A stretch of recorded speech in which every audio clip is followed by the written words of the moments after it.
প্রিয় বন্ধুরা, সোনালী ব্যাংকের একটি অ্যাপস আছে।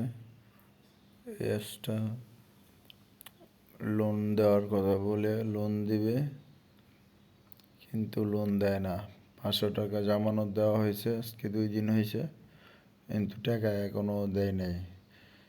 এটা ডাইরেক্ট প্রতারণা।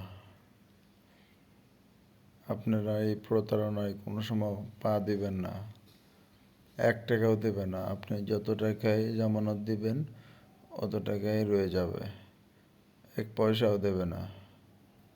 এটা হচ্ছে একটা সোনালী ব্যাংকের অ্যাপস। বলছে অফিসিয়াল অ্যাপস, কিন্তু টাকা দেয় না, লোন দেয় না।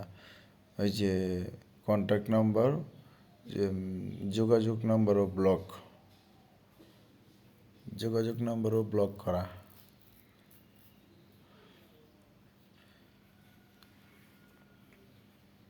দেখছেন, আমার অ্যাকাউন্টে 1 টাকাও নাই, 1 টাকাও দেবে না। অফিসিয়ালি প্রতারণা। এরকম অনেক অ্যাপস আছে, আপনারা প্রতারণিত